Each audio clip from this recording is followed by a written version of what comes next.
sobre ainda o amor, e aí numa perspectiva do desenvolvimento do amor, e ainda o amor como analisado do ponto de vista dos conflitos existenciais. É uma perspectiva, então, do programa Direito Social Sistêmico, onde nós, neste programa, buscamos subsidiar negociações, conciliações, mediações, ou mesmo demandas judiciais, numa base melhor observada das causas e motivações dos conflitos. Esse subsídio, então, tem por base a observação dos aspectos do direito, da psicologia e da espiritualidade. E aqui lembramos que espiritualidade difere de religiosidade. Podemos dizer que a espiritualidade, do ponto de vista da psicologia transpessoal, que analisa também os fenômenos entre o corpo e a alma, os fenômenos transcendentes. E aí, do ponto de vista do direito, é o que promove a dignidade da pessoa humana. Então, esta é a base, um desenho assim do programa Direito Social Sistêmico, onde a gente observa, então, o campo das causas e o campo dos efeitos, que é a vida material, a vida física. Então, com essa perspectiva, inclusive, nós temos o nosso próximo workshop programado para o próximo sábado, onde nós reunimos no máximo 10 pessoas para tratarmos exatamente dessas orientações dos conflitos do ponto de vista do direito, da psicologia e da espiritualidade, com observação nos métodos sugeridos pela constelação familiar, que são métodos que envolvem várias técnicas, vários métodos de observação da constelação familiar, dos conflitos familiares. Então, isso desenvolvemos aí a parte teórica, mas também partes dinâmicas e exercícios sistêmicos. Isso se dará de forma presencial, e você precisa se inscrever. Temos ainda algumas vagas no nosso formulário do Google de inscrição nesse endereço. Então, hoje vamos conversar um pouco, então, sobre o desenvolvimento do amor, entendendo que os conflitos existenciais são comportamentos perturbadores que têm por objeto nos submeter a testes de resistências. É, portanto, uma lei da natureza, o conflito, ou, como disse Jesus, bem-aventurados os aflitos, sendo, então, a aflição observada principalmente um conflito íntimo entre as necessidades fisiológicas e as necessidades espirituais, sendo a maior dessas necessidades no plano da planificação dos sentimentos, o exercício do amor. Então, tomando por base aqui as observações da orientadora espiritual Joana de Ângeles, que nesta obra em especial analisa a proposição da psicologia transpessoal proposta pelo Carl Gustav Jung, vai dizer a Joana que em cada etapa da evolução do ser, o amor experiencia manifestações pertinentes ao próprio processo.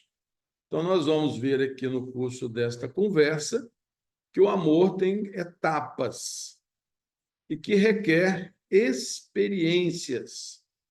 Então, somos submetidos a variadas experiências em que constitui, então, o processo pertinente ao desenvolvimento do amor. Então, vamos lá.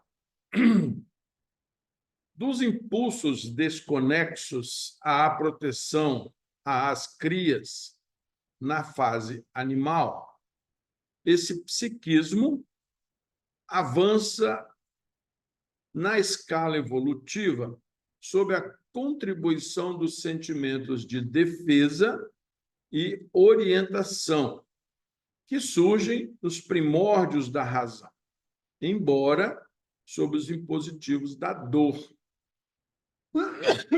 Desculpem.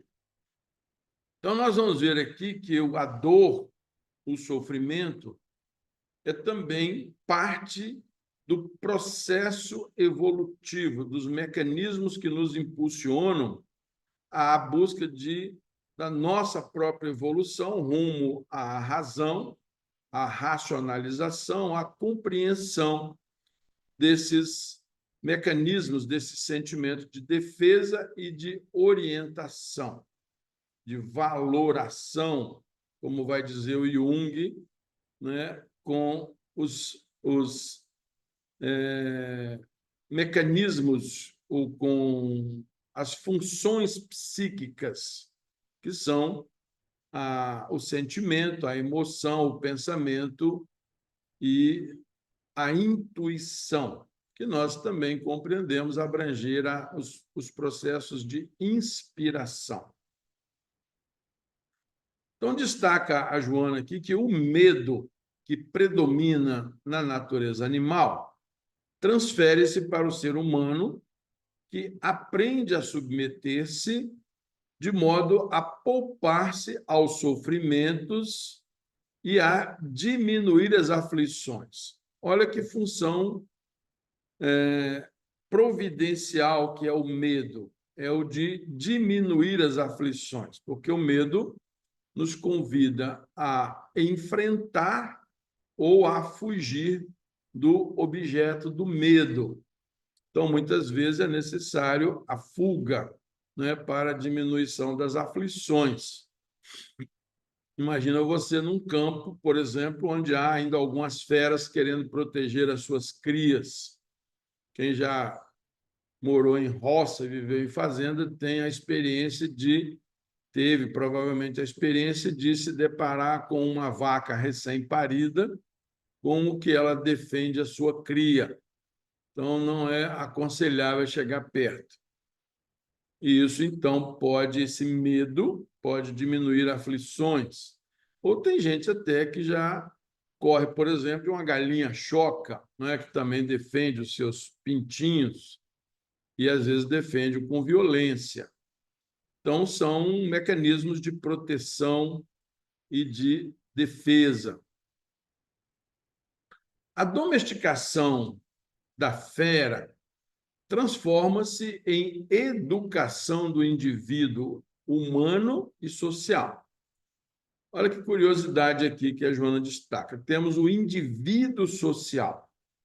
Então, se a gente pensar um pouco aqui no indivíduo social, nós vamos ter aí as culturas familiares, as culturas de tribos, as culturas de nações. Então, são uma espécie de indivíduo coletivo, né? Seria esse o processo também de educação educação social, que aprende a discernir e a compreender o significado, ou seja, o sentido psicológico e real da existência. Então, qual é o sentido da existência de determinada coletividade? E aí podemos ampliar isso também para as empresas, né? Então, cada empresa tem sua própria individualidade, cada grupo social. Paulatinamente, a sensação do prazer cresce para tornar-se emoção de paz e de felicidade, fundindo a manifestação sensorial em expressão do sentimento, que avança da fase física para a fase psíquica e emocional, através dos feixes nervosos que compõem o corpo sob o comando do espírito, em pleno desenvolvimento. Então, nós vamos ver aqui que esses feixes nervosos, ou os grupos de neurônios, né? Ou dos neurotransmissores, são também responsáveis por essa conexão entre a memória, entre as funções mentais ou psíquicas e o corpo físico. Daí, inclusive, começa a ciência, especialmente a psicologia transpessoal, na análise dos fenômenos transcendentais, a compreender os processos psicossomáticos.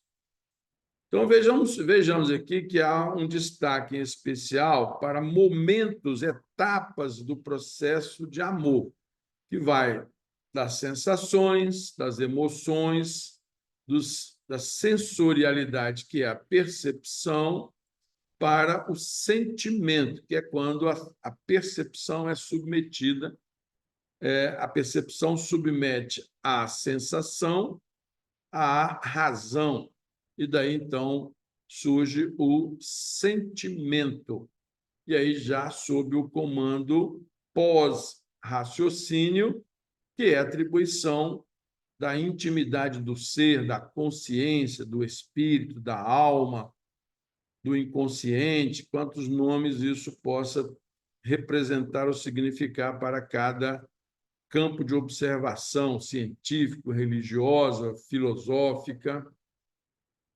Então, o amor possessivo, herança do pretérito, pode passar pelos dissabores das enfermidades emocionais, levando ao crime em razão do ciúme, da insegurança, da ausência de autoestima, do desconforto moral.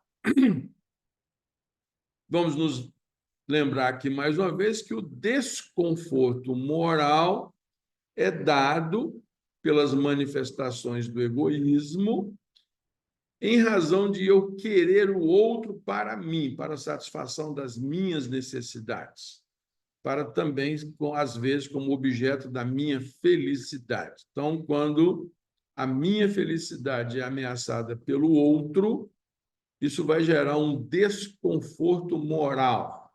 E aí, se isso vem com uma carga de ciúme, de insegurança, de ausência de autoestima, isso se agrava bastante. Esse desenvolvimento ocorre mediante a contribuição moral do esforço para que o indivíduo adquira independência e seja capaz de amar após exercitar-se no alto amor, superando os conflitos da insegurança, do medo, das resistências à entrega. Então, é muito comum a gente ouvir certas pessoas dizendo que têm medo de amar, medo de se entregar, por medo da frustração. E aí a pessoa não vivencia ou perde a oportunidade de vivenciar o presente. Uma pessoa que, por exemplo, em razão da ansiedade, vive no futuro, esquece-se de viver o presente. Ou, como na depressão, vive em razão também do passado. Experiências boas gerando apego, ou mesmo as traumáticas também gerando uma certa necessidade de vingança dada pelas mágoas, pelos ressentimentos. Então, aí a necessidade do perdão para a pessoa se libertar do passado, né, quando doloroso, e para viver o hoje plenamente. Então, veja só, jornadeando na infância emocional, o ser imaturo deseja receber sem dar, ou, quando oferece, espera a retribuição imediata e compensadora e fácil. Nós fizemos um destaque maior aqui no receber e dar, que das leis sistêmicas familiares, nós temos a lei do equilíbrio, que é o equilíbrio entre o dar e o receber. Então, a própria Joana de Anjos aqui vai dizer sobre isso, um pouco mais na frente, nós vamos analisar melhor essa lei do equilíbrio aqui. Então, somente após descobrir que a vida é portadora de muitos milagres de doação em todos os aspectos, né, em que se apresente, é que o self, o inconsciente, o espírito, a inteligência, discerne, deixando de ter necessidade de receber, para poder regatear emocionalmente, identificando a excelência do ato de amor sem restrições, sem as exigências egóicas que descaracterizam o ato de amar. Então, se eu dou esperando recompensa, isso não é amor, isso é egoísmo. O amor é doar-se sem qualquer expectativa de recompensa. E esse exercício é feito, por exemplo, desde os animais irracionais, e aí mesmo as feras, que defendem suas crias por um determinado período, e quando já sentem que essas crias são capazes da sobrevivência independente da proteção materna ou paterna, né, são lançadas ao mundo, como acontece também com o ser humano quando chega na vida adulta. Os pais já fizeram o que poderiam ter feito na contribuição do processo educativo. O amor é a mais elevada e digna realização do self. Vamos lembrar aqui, então, ou relembrar que o self é o nosso inconsciente. Então, o amor é uma realização inconsciente, veja só. E é daí que vem a não expectativa de retorno. Quando ela chega no ego, aí nós vamos lidar com as necessidades imediatas, inclusive as fisiológicas, e vem então a necessidade da recompensa, até mesmo a do prazer. Então, por isso, o amor vem lá do self. Aliás, então, identifica-se, então, esse amor como realização do self plenamente com os valores da vida, passando a expandir-se em forma de edificação em todas as partes. Então, não só no indivíduo, mas em todo o sistema social, em todo o sistema familiar. Os atavismos ancestrais, no entanto, estabelecem parâmetros a respeito do sentimento de amor, que não correspondam à realidade por serem manifestações ainda primárias dos períodos antropológicos vencidos, mas não superados.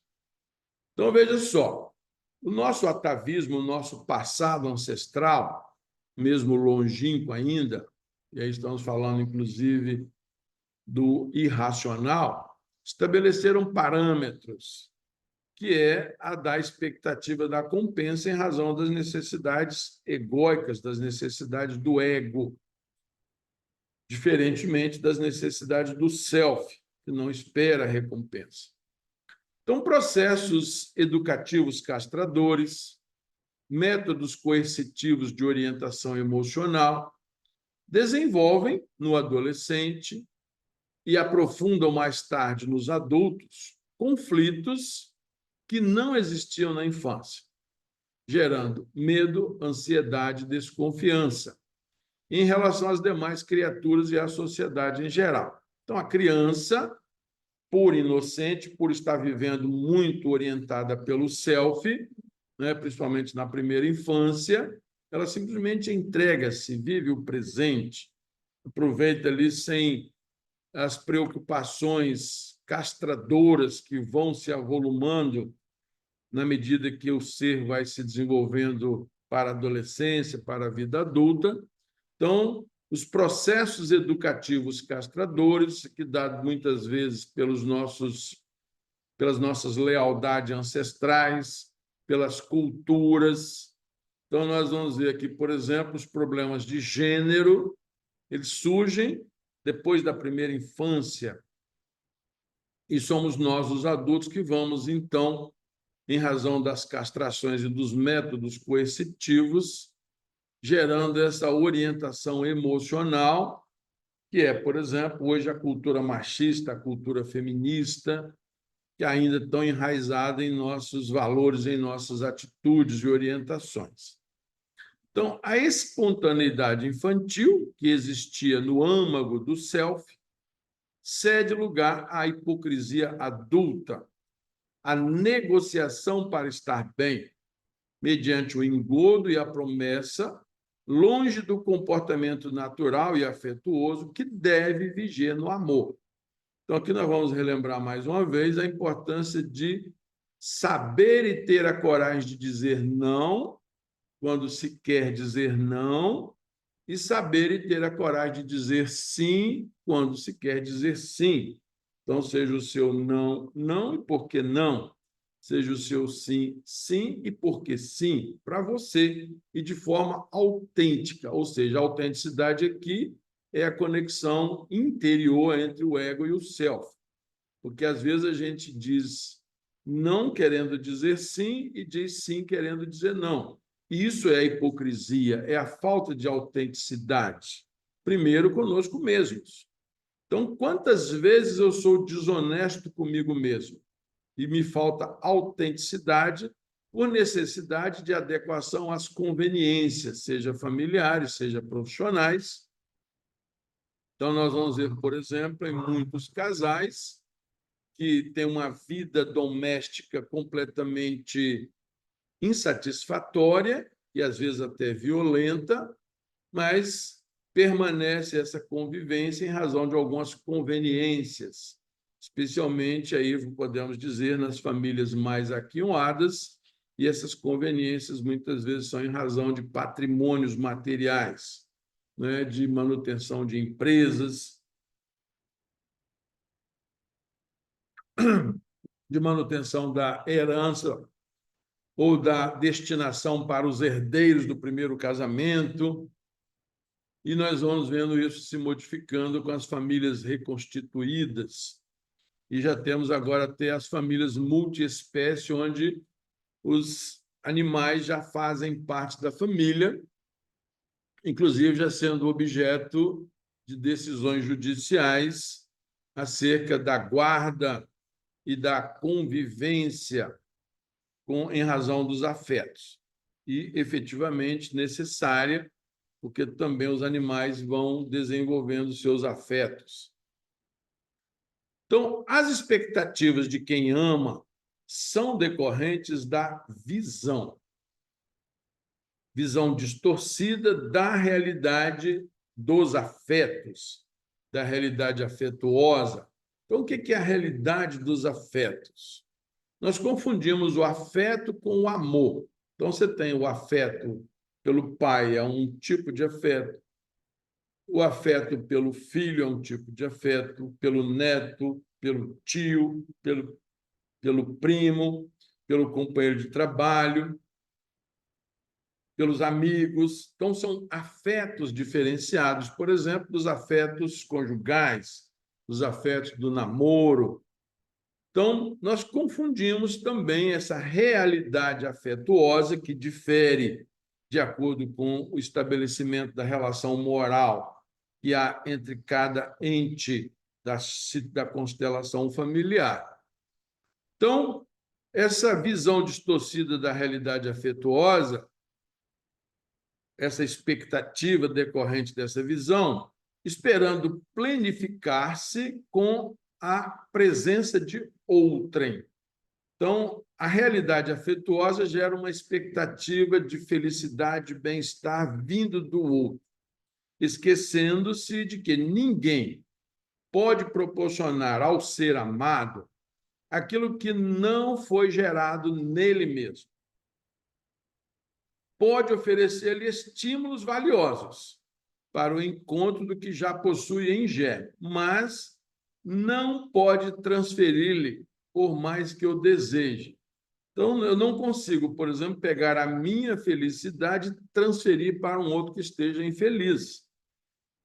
Não posso transferir a minha paz, a minha serenidade para outro que esteja sem paz e sem serenidade, se ele não adquiriu esses pré-requisitos para o alcance desses estados de bem-estar, estado de felicidade.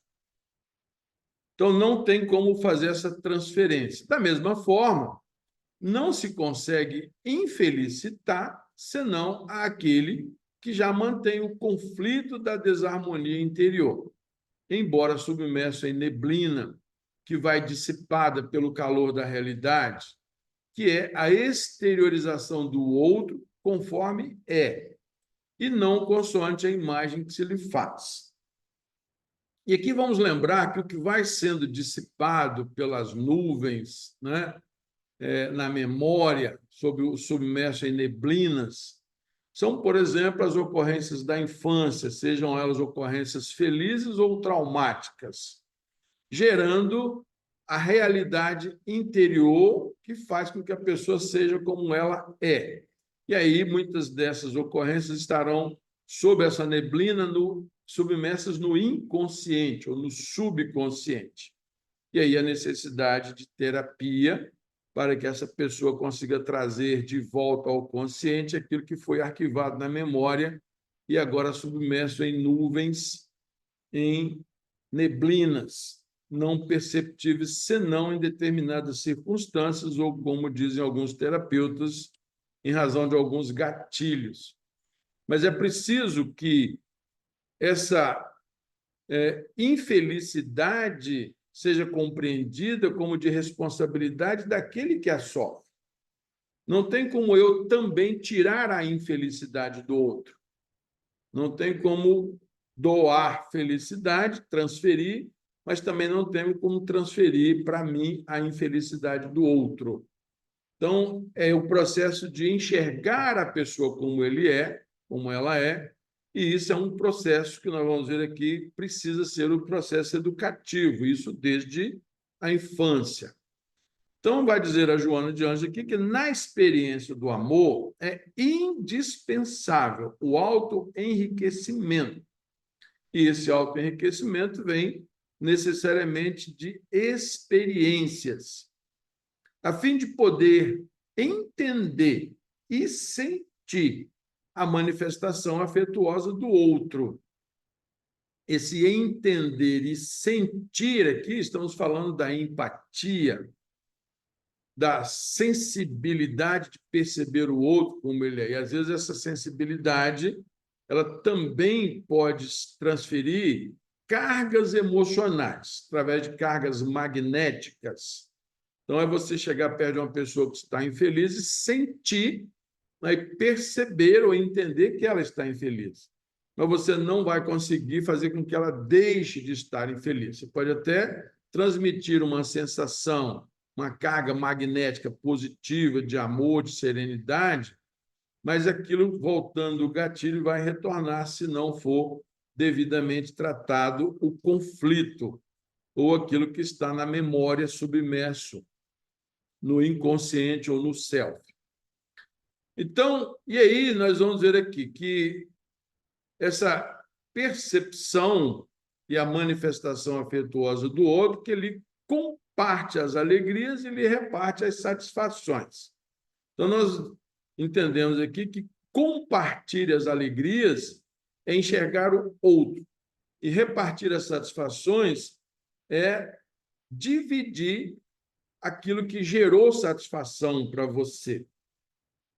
Então, se você, por exemplo, pode repartir um pedaço de bolo, mas você não pode compartilhar da mesma forma uma alegria.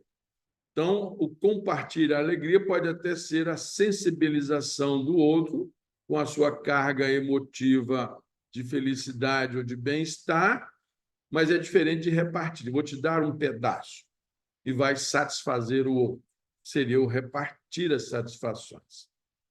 Então, a viagem do amor é sempre de dentro para fora, sem ornamentos exteriores, que muitas vezes disfarçam-lhe a ausência em face dos conflitos nos quais o indivíduo se encontra mergulhado.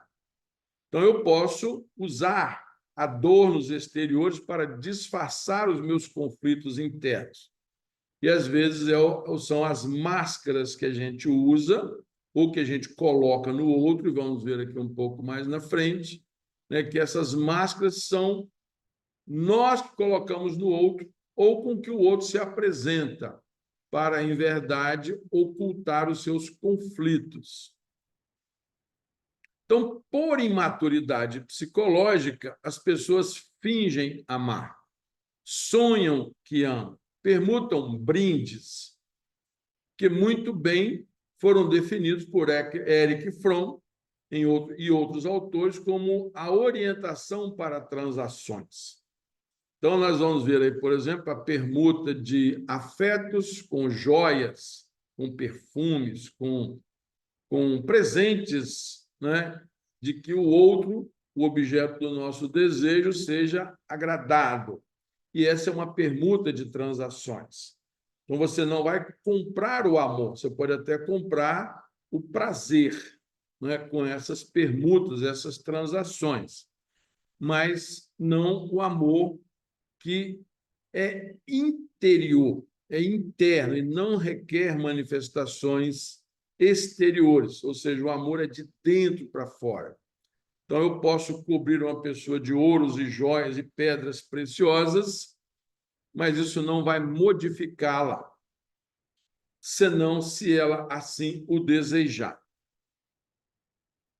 Então, acostumados a negociar, pensamos que a experiência do amor deve ser revestida por outros interesses, ou de outros interesses que despertam a cobiça e facultam a ansiedade de lucros, e aí, às vezes, mesmo os lucros do prazer, da satisfação fisiológica, da mesma satisfação das emoções. Daí, muitas pessoas, por exemplo, buscarem essa satisfação em viagens, né, em passeios, em atividades exteriores.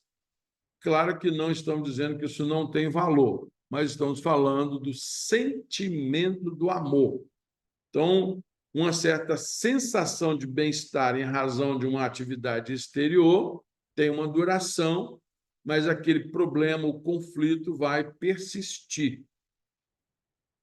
Por isso, não são capazes de amar realmente, mesmo quando o desejem, as pessoas vitimadas pelo medo de serem ludibriadas, feridas no sentimento, abandonadas ao se entregarem.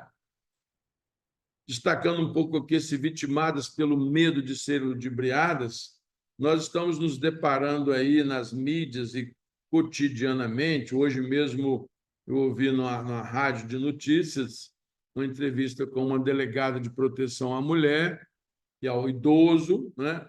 Aquelas pessoas que estão dando golpes afetivos, golpes de sentimentos. Ela se aproxima da sua vítima, dizendo amar, e daqui a pouco está dando golpes no patrimônio da pessoa. Pega o cartão de crédito, conta conjunta, dependendo do golpe, ou da crença, né, que gera uma certa atração e depois, em seguida, vem um golpe.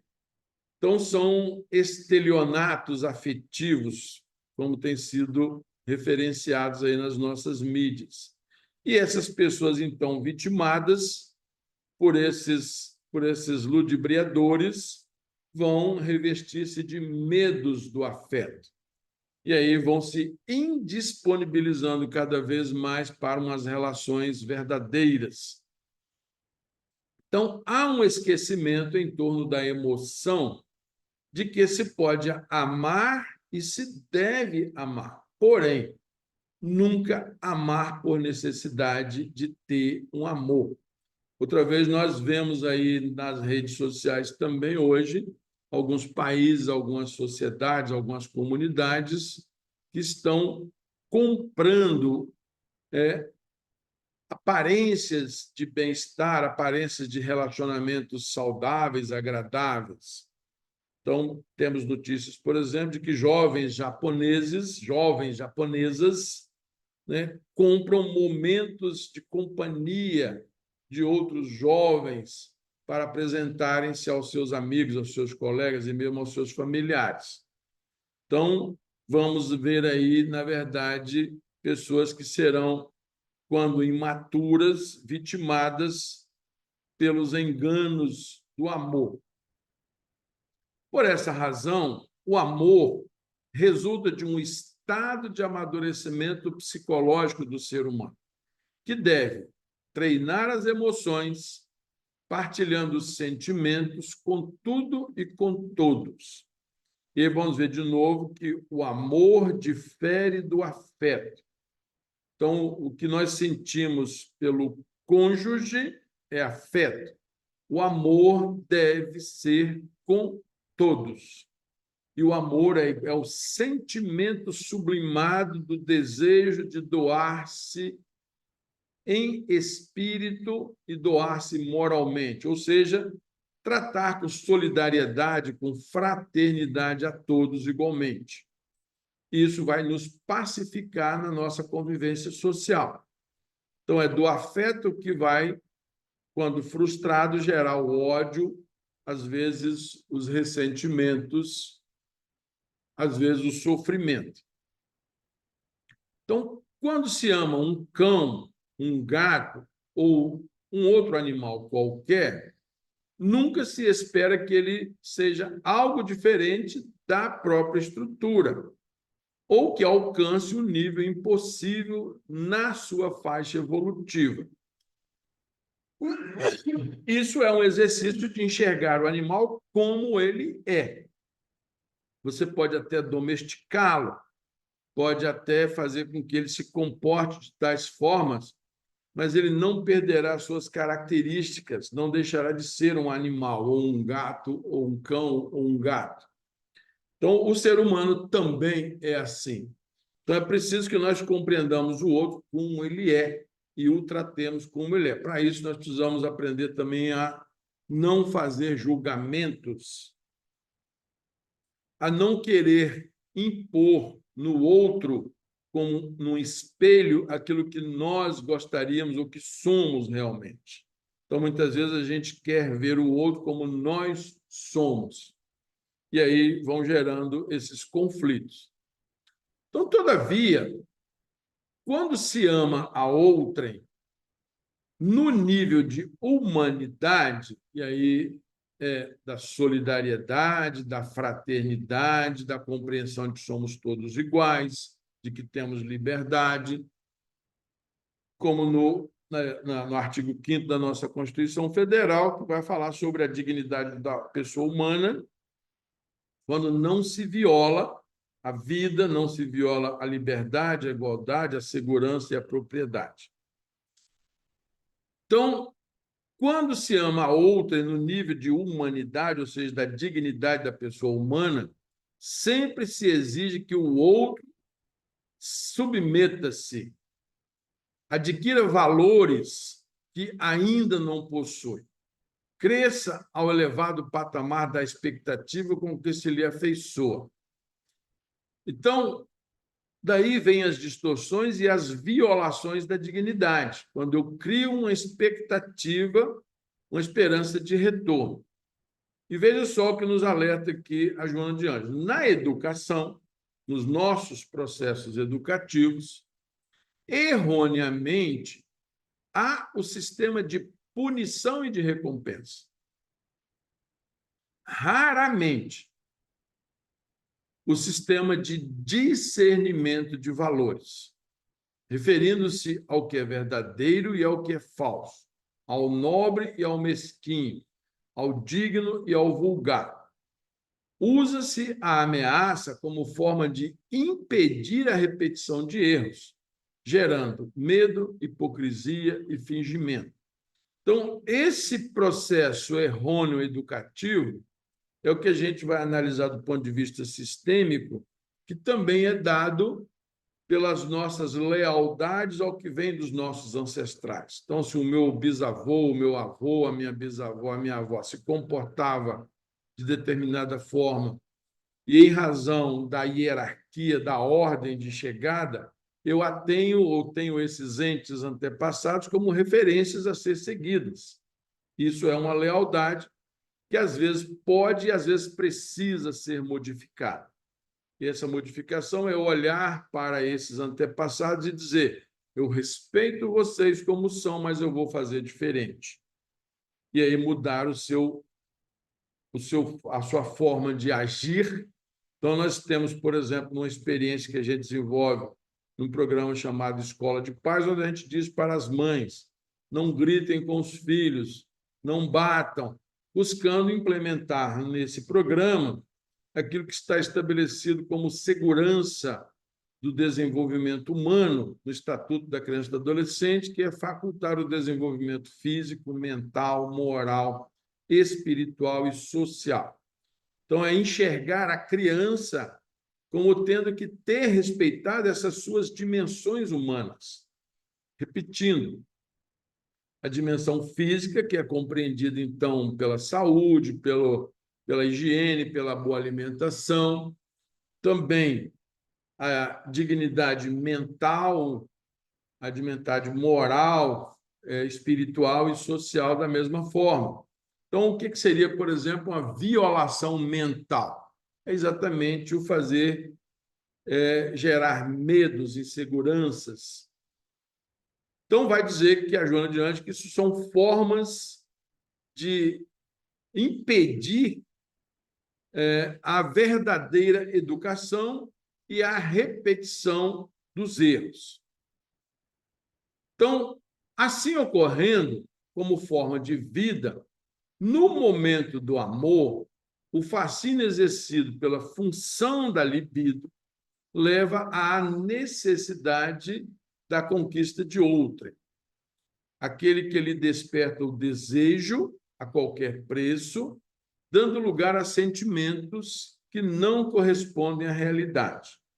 Então, aqui, outra vez, nós botamos no outro a máscara daquele ser, do objeto do nosso desejo. E aí, isso é a função da libido, de atrair o outro para a satisfação da nossa necessidade, nesse caso, a necessidade da lei de reprodução, uma lei divina, uma lei da natureza, mas estamos falando de funções reprodutivas e não de sentimento do amor. Passado, então, esse período da novidade sexual, da atração pelo objeto de desejo, caídas as máscaras que foram afixadas na face do outro, daquele que se deseja conquistar, e no qual se projetam valores, beleza e talentos que realmente não possui. Vem a decepção, surge o desengano, e o antes sentimento dito de amor transforma-se em frustração, rebeldia, agressividade e mesmo em ódio. Então, muitas vezes, aquilo que é conquistado através de manifestações exteriores pode gerar, então, essas máscaras. Então, hoje, por exemplo, as formas físicas, as vestes, a roupagem que se usa para atrair, né, pode depois gerar frustrações.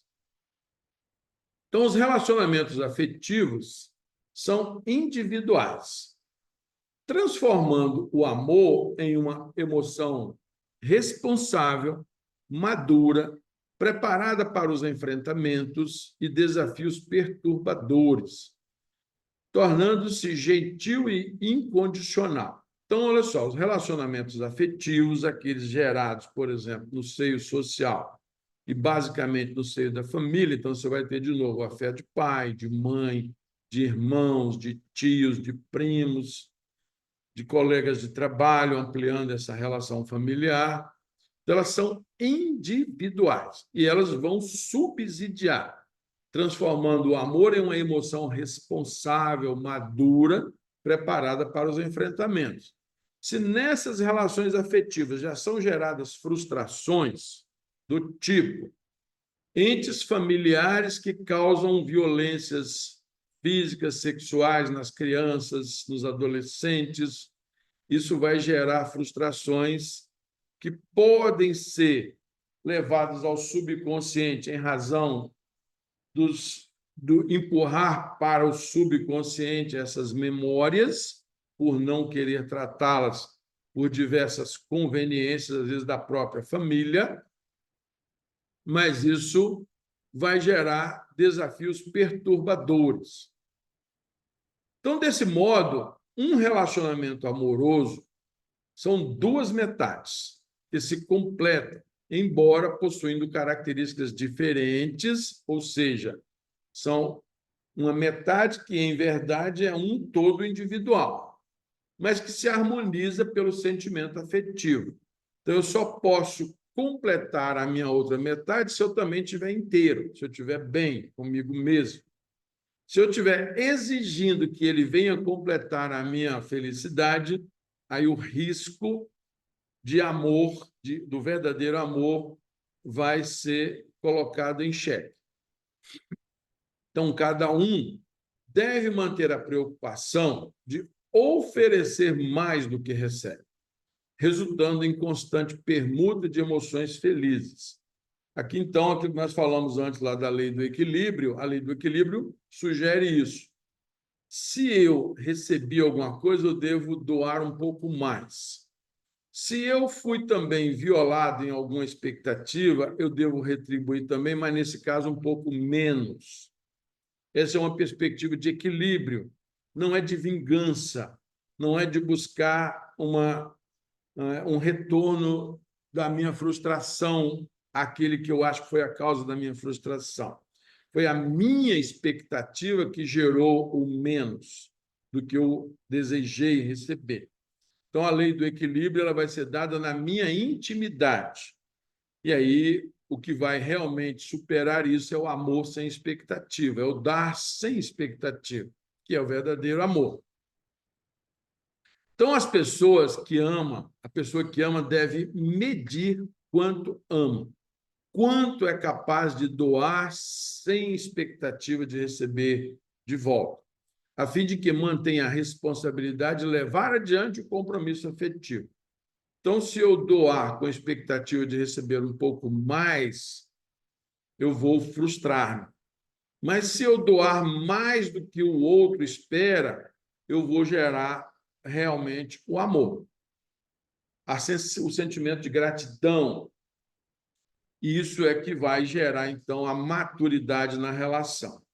Então, não havendo essa caracterização em qualquer circunstância menos agradável, abandona o outro, foge da realidade, sem conseguir evadir-se de si mesmo, o que é mais grave. Então, você vai ter mais uma frustração a ter que lidar com ela, quando você não, então, tem a consciência exata daquilo, do seu ato, daquilo que você está fazendo. Então, somente ama de fato aquele que é feliz, despojado de conflitos, livre de preconceitos, identificado com a vida. Então, outra vez é o que já falamos, repetindo, você só pode doar felicidade se você estiver feliz, né? E aí, naquele sentimento da empatia. Normalmente, as pessoas atormentadas pensam que poderão ser felizes quando forem amadas, sem a preocupação de serem aquelas que amam. Então, outra vez aqui, você está querendo receber sem doar, sem dar-se. Então, não há essa possibilidade diante da lei do equilíbrio. Então, na sua inquietação e insegurança, espero encontrar portos seguros para as embarcações das emoções desordenadas, sem a preocupação de curar-se para navegar em paz.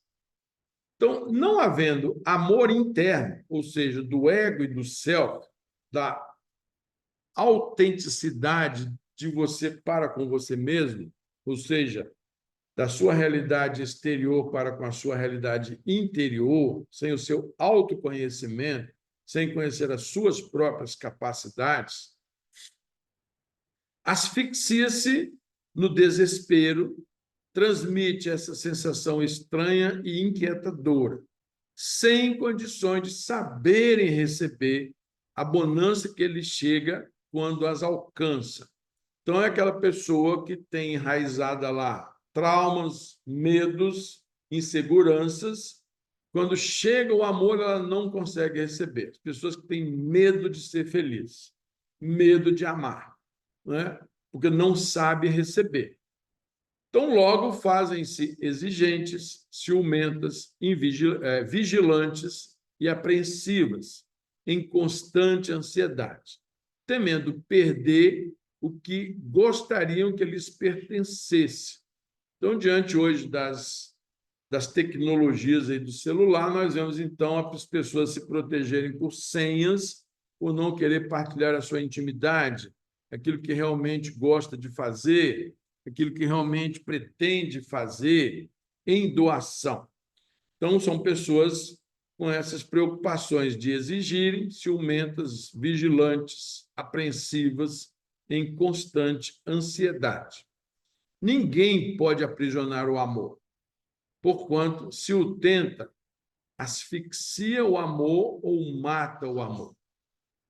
E aí, na nossa legislação, nós estamos diante aqui da necessidade ainda de buscar a proteção da Lei Maria da Penha, porque pessoas, em nome do amor, asfixia e mata, gerando variados tipos de violência.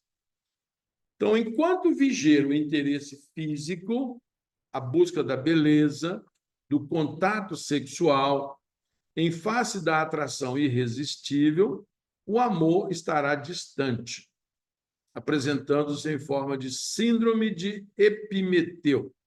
O que é a síndrome de Epimeteu? São as manifestações, as consequências da imprevidência, da precipitação, da ansiedade, de agir para considerar depois do fato acontecido. Então, hoje vemos nessa busca desenfreada de relações afetivas que gerem prazer, muitos arrependimentos, muitas vezes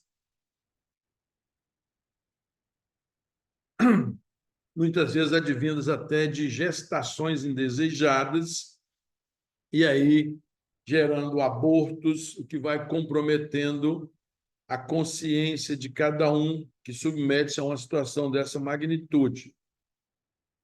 Então, vai dizer a Joana de Ângeles, finalizando, que o desenvolvimento do amor faz-se lentamente, conquista a conquista, de experiências, de vivência e de entrega. Então, o desenvolvimento do amor exige etapas e processos que vão passar pelos instintos, pelas emoções, pelas sensações, pelas percepções, até chegar ao sentimento, e esse sentimento precisa ser sublimado, enobrecido, a ponto de desejar o bem e a felicidade do outro sem expectativas. Então, repetindo, no próximo sábado, dia 29 de junho, estaremos aqui nos reunindo. Você está convidado, fazendo a sua inscrição aí pela nossa rede, pelo nosso link, pelos nossos contatos. E temos ainda algumas vagas, né, para um grupo de até 10 pessoas em busca de justiça, de equilíbrio, da satisfação das suas necessidades reais.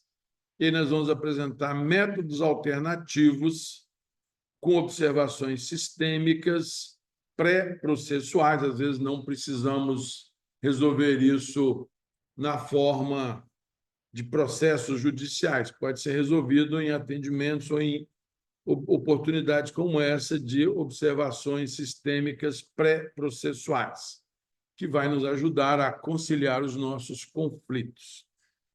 Paz e serenidade para o seu dia e obrigado pela atenção.